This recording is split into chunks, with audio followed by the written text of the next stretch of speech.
এই মাসের শেষের দিকেই তো নবাব বাহাদুরকে শস্যের খাজনা পাঠানোর কথা। হ্যাঁ মহারাজ, এবারে নবাব বাহাদুর খুশি হবে। ঠিক বলেছ গোপাল।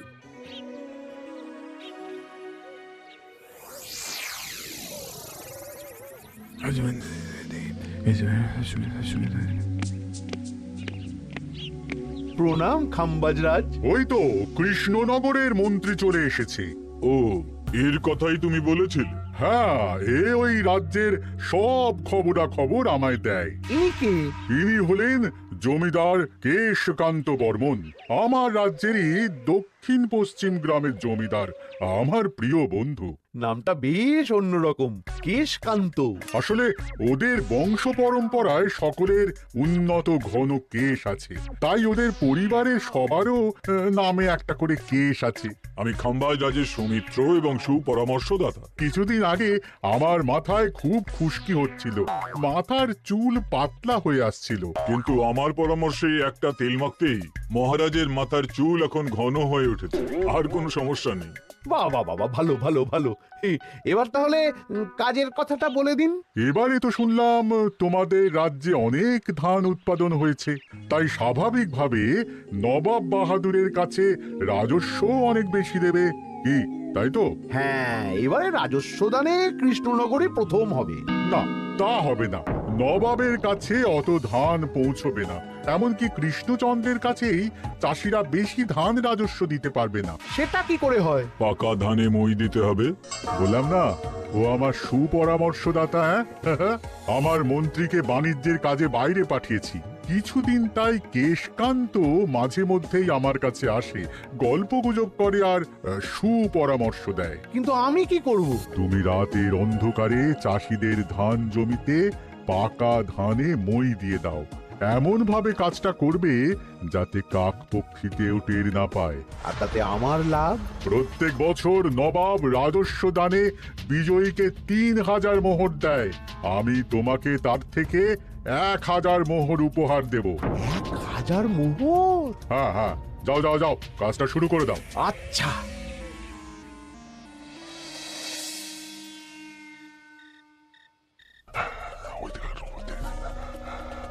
তাহলে আর দেরি কেন, মন্ত্রীমশাই কথা মতো কাজ শুরু কর। হ্যাঁ হ্যাঁ, চল।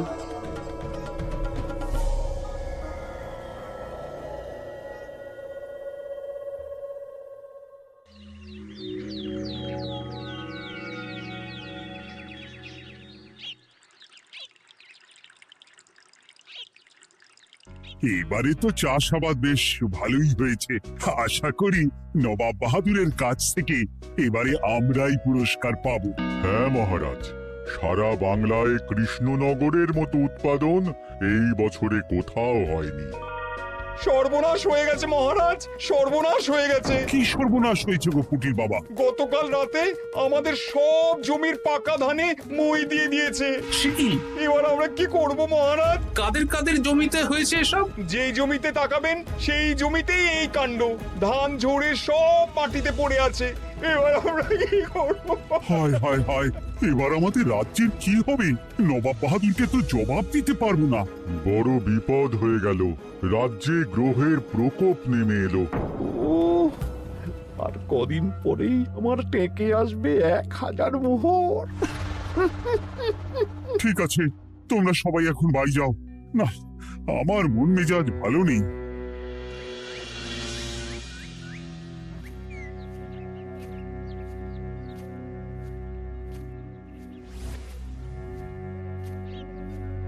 ওগো, তুমি শুনেছো কি হয়েছে? পুঁটির মা হাউ হাউ করে কাঁদছিল গো। হ্যাঁ গিন্নি, পুঁটির বাবা কয়েকজন চাষি ভাইদের নিয়ে রাজসভায় এসেছিল। শুনলাম রাতারাতি কে বা কারা চাষ জমিতে পাকা ধানে মই দিয়েছে। কত বড় সর্বনাশ হয়ে গেল বলো, কি হবে গো? কি যে হবে ভগবান জানে। বলি, তুমি পারলে না পুঁটিদের একটু সাহায্য করো। হ্যাঁ, আমি মনে মনে ভেবেই রেখেছি বুঝলে, এবার বেতন পেলে পুঁটিদের বাড়িতে মাসোহারার জিনিসপত্র দিয়ে আসবো। নবাব বাহাদুরের কাছে মহারাজ খাজনা কিভাবে দেবেন? সেটাই তো বুঝতে পারছি না। আপনি এত চিন্তা করবেন না, রাজবাড়ির ভাড়ার থেকে আপাতত কিছু বস্তা ধান পাঠানোর ব্যবস্থা করুন। তারপর নবাব বাহাদুরের কাছে গিয়ে বলবেন, আস্তে আস্তে সব দিয়ে দেবেন মহারাজ। তাই করতে হবে, তাছাড়া তো আর অন্য কোনো উপায় দেখতে পাচ্ছি না। কিন্তু এবারে আর আমাদের মান রক্ষা হবে না। দেখি 2-1 দিনের মধ্যেই যতটা সম্ভব ভাড়া থেকে ধান পাঠানোর ব্যবস্থা করব।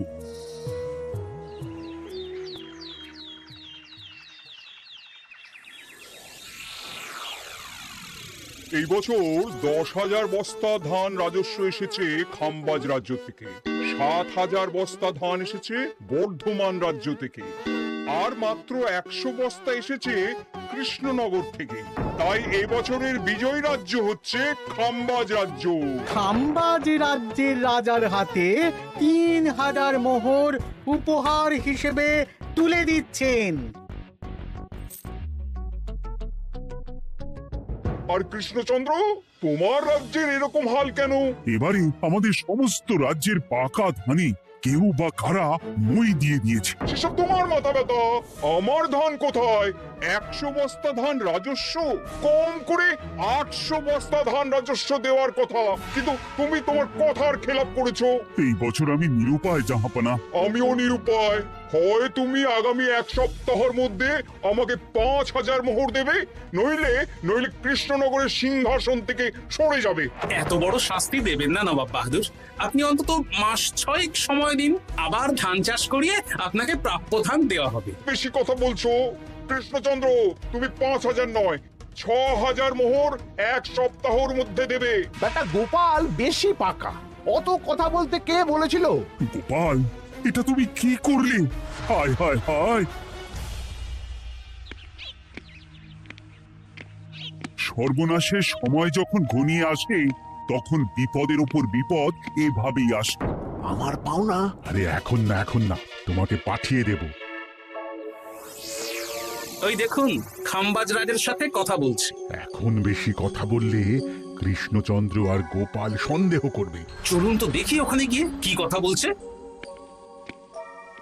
কি কথা বলছো মন্ত্রী? মন্ত্রী আমায় বিজয় অভিনন্দন জানাচ্ছিল। বিজয় অভিনন্দন তো উপহার পাওয়ার সময় জানাতে পারতেন মন্ত্রী মশাই। যাই হোক, আপনাকে তো ঠিক চিনতে পারছি না। আমার নাম কেশকান্ত, আমি খাম্বাজ রাজ্যের দক্ষিণ পশ্চিম গ্রামের জমিদার। কেশকান্ত আমার বিশেষ বন্ধু। আপনার কেশ নিয়ে বেশ ভাব দেখছি। হ্যাঁ, ওই কদিন আগে তো খাম্বাজ রাজের মাথার চুল পাতলা হয়ে আসছিল, খুশকি হচ্ছিল আর কি। তো ওনার পরামর্শে একটা তেল মেখেই তো খাম্বাজ রাজের আবার ঘন কালো চুল ফিরে এসেছে। কেশকান্ত জমিদার হতে পারে, কিন্তু ওর অর্থনৈতিক অবস্থা তাবর রাজাদের থেকে অনেক ভালো। কয়েক হাজার বিঘা জমির মালিকও, তার সাথে চুলের তেলের ব্যবসা করেও হাজার হাজার মোহর রোজগার করে। এই, এখন চুল নিয়ে চুলোচুলি না করে চল কৃষ্ণনগরে ফিরি।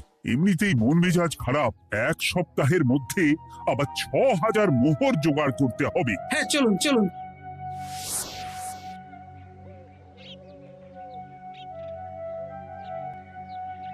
আচ্ছা মন্ত্রীমশাই, আপনি এই কেশকান্ত জমিদারের ব্যাপারে এত কিছু জানলেন কি করে?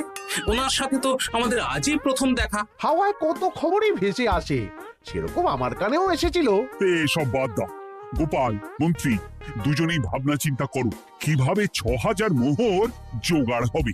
পাকা ধানে মই পড়লো, এখন আবার এত বড় বোঝা।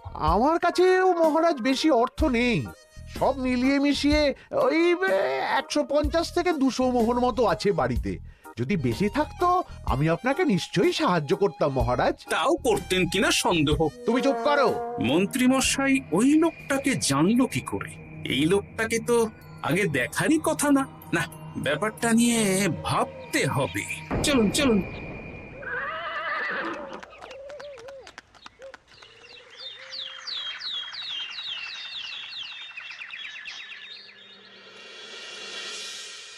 বুঝলে গিন্নি, 1 সপ্তাহের মধ্যে মহারাজকে 6,000 মোহর জোগাড় করতেই হবে, নইলে সিংহাসন ছাড়তে হবে।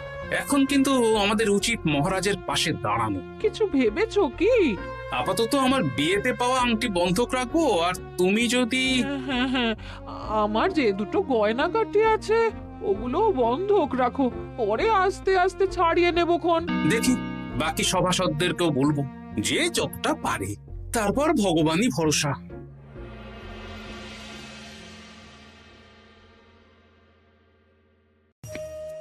আপনি এত চিন্তা করবেন না মহারাজ। চিন্তা না করে কি আর কোনো উপায় আছে?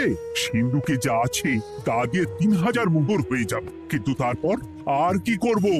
এবার কি নিরুপায় হয়ে জায়গা জমি বিক্রি করতে হবে? কিছু একটা করতেই হবে। আপনি গোপালকে একবার বলে দেখুন, প্রত্যেকবার যখনই বিপদে পড়েছেন তখন গোপালই আপনাকে বাঁচিয়েছে। দেখি আগামীকাল রাজসভা শুরু হওয়ার আগে গোপালের সাথে ব্যাপারটা নিয়ে আলোচনা করব।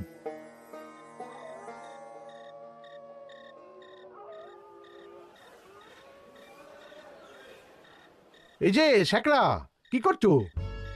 এই তো, বলুন। শোনো, আমার গিন্নির জন্য একটা হীরের হার বানাতে হবে, ওই 1000 মোহরের মধ্যে।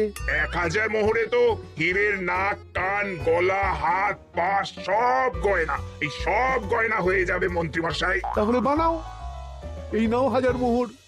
ওরে বাবা, মন্ত্রী মশাই 1000 মোহর! এই মন্দার বাজারে এত মোহর কোথায় পেলেন?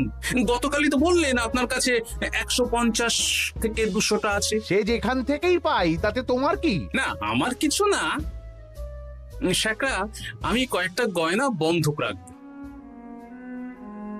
দেখি কি আছে। এই সব মিলিয়ে এতে আমি 15 মোহর দিতে পারবো। বেশ, তাই দাও। আমি আমি ধীরে ধীরে শোধ করে গয়নাগুলো ছাড়িয়ে নেব। হ্যাঁ, মন্ত্রীর ব্যবহারগুলো বেশ সন্দেহজনক লাগছে। দেখি, গুপ্তচরকে কাজে লাগাতে হবে। মন্ত্রীর পিছনে ছায়ার মতো লেলিয়ে দিতে হবে।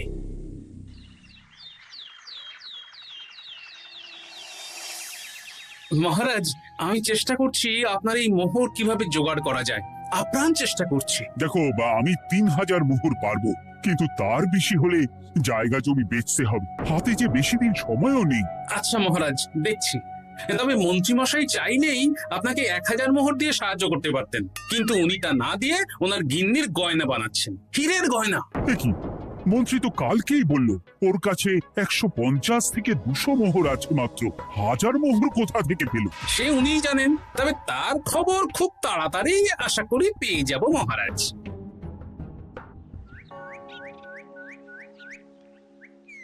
কাজটা একদম ঠিক করলেন না মন্ত্রী মশাই। আপনার কথা শুনে আমরা সবার জমির পাকা ধানে মই দিলাম, কিন্তু আমরা একটা পয়সা পেলাম না। আপনি যে এই কাজ করার জন্যে খাম্বাজ রাজার কাছ থেকে ওই 1000 মোহর উপহার পেলেন, সেটা দিয়ে গিন্নির গয়না বানাতে দিলেন, কিন্তু আমাদের বেলায় লবডঙ্কা। এ তোদেরকেও দেবো, একটু সবুর কর, আগে গিন্নির মাথাটা ঠান্ডা করি। না না, আমাদের এক্ষুনি চাই। আরে এক্ষুনি কি করে দেবো, আমার হাত খালি। আচ্ছা আচ্ছা, ঠিক আছে, এই নে 2 মোহর ধর, 2 ভাই ভাগ করে নে, পরে আরো দেবো। এটা কিন্তু ঠিক না।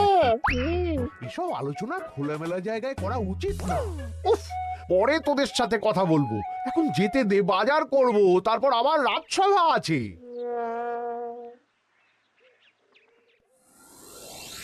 আচ্ছা, এই ব্যাপারটা মহারাজকে আর গোপাল দাদাকে জানাতে হবে।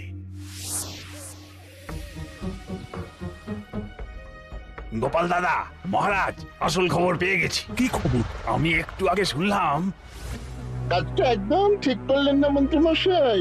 আপনার কথা শুনে আমরা সবার জমির পাকা ধানে মই দিলাম, কিন্তু আমরা একটা পয়সা পেলাম না। আরে তোদেরকেও দেবো, একটু সবুর কর। মন্ত্রী, আমি না তোমাকে মেরেই ফেলবো। মহারাজ, মন্ত্রী মশাই এখানে গৌণ। উনি অর্থের লোভে এসব করেছেন, আর ওনাকে দিয়ে করিয়েছেন খাম্বাজ রাজ। হ্যাঁ, যাতে এবারে বিজয়ী হতে পারেন। তাই আপনি এই খবর 5 কান করবেন না মহারাজ।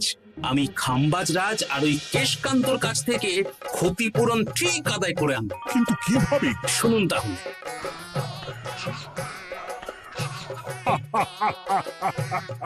দারুণ বুদ্ধি। তাহলে এখন আসি মহারাজ, কাউকে কিচ্ছু বলার দরকার নেই। আপনি শুধু আগামীকাল সন্ধেবেলা খাম্বাজ রাজের দরবারে চলে আসুন, পারলে নবাব বাহাদুরকেও সঙ্গে করে নিয়ে আসুন। হ্যাঁ,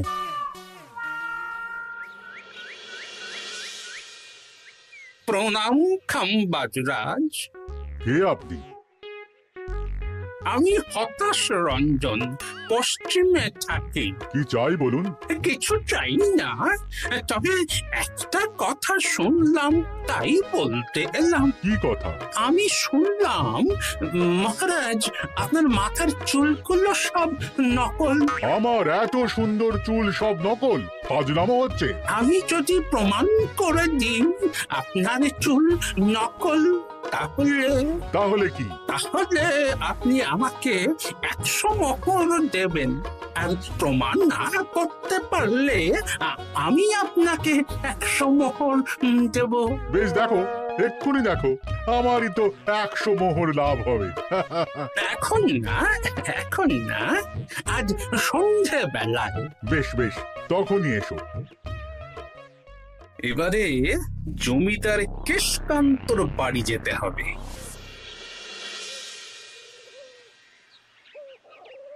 জমিদার মশাই বাড়ি আছেন?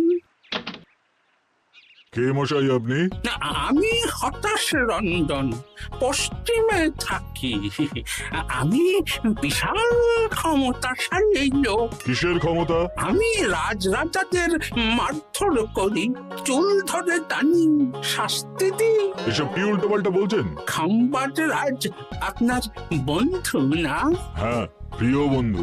ওনাকেও আমি আপনার সামনে চুল ধরে টানবো, কিন্তু উনি কিচ্ছু করতে পারবেন না। উনি আপনাকে শুলে চড়াবেন। কিছুই করতে পারবেন না।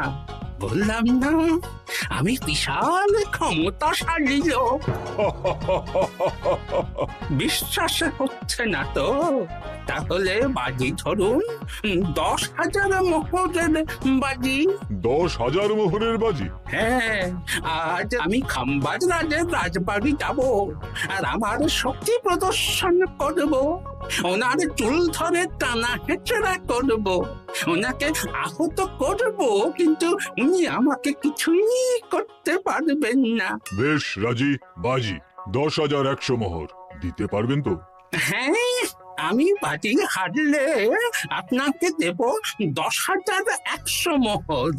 দরকার হলে ওই কাগজে কলমে লিখিত পরিত করে নিন। বেশ, তাহলে তাই হোক। কিন্তু হ্যাঁ, একটা কথা, আমি শক্তি প্রদর্শন করার আগে থেকে প্রক্রিয়া চলাকালীন সময় পর্যন্ত আপনি খাম্বাজ রাজের সাথে কোনো কথা বলতে পারবেন না। বেশ বেশ।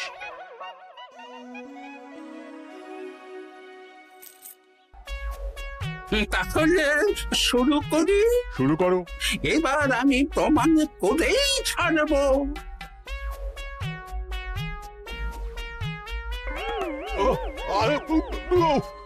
লাগছে লাগছে, বাবারে, লাগছে লাগছে। তো সত্যি সত্যি চুল ধরে টানছে। লাগছে লাগছে, বাবারে, বাবা। ওরে বাবা রে বাবা, কি শক্ত! কি খাম্বাজ রাজ কিছুই তো বলছেন না?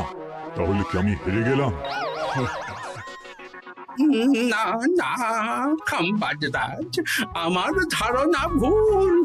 যা শুনেছি তাও ভুল। এবার বিশ্বাস হলো তো? দাও দাও, এবারে 100 মোহর দাও। দিন কেশকান্ত মশাই, আমাকে 10,100 মোহর দিন। দেখি, ও তোমাকে 10,100 মোহর কেন দেবে? ওনার সাথেও তো বাজি ধরেছিলাম।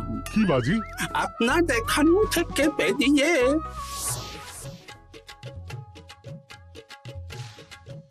এবারে দিন তো দেখি, সব কাগজ কলমে লেখা আছে।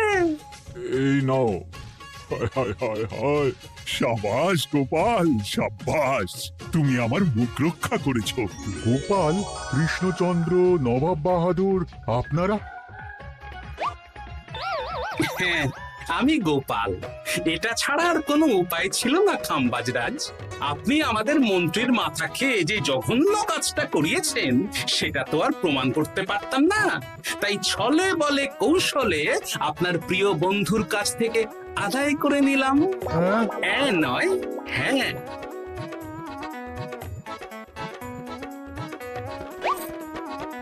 এই নিন মহারাজ। এতে কত মোহর আছে? 10,100 মোহর।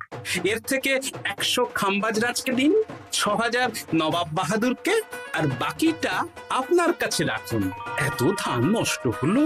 কৃষ্ণচন্দ্র আমাকে সবটা বলেছে, আর ওর মন্ত্রীকেও নিয়ে এসেছি। ধোলাই খেয়েই সব বলে দিয়েছে। এই কে আছো? কৃষ্ণনগরে মন্ত্রীকে নিয়ে এসো।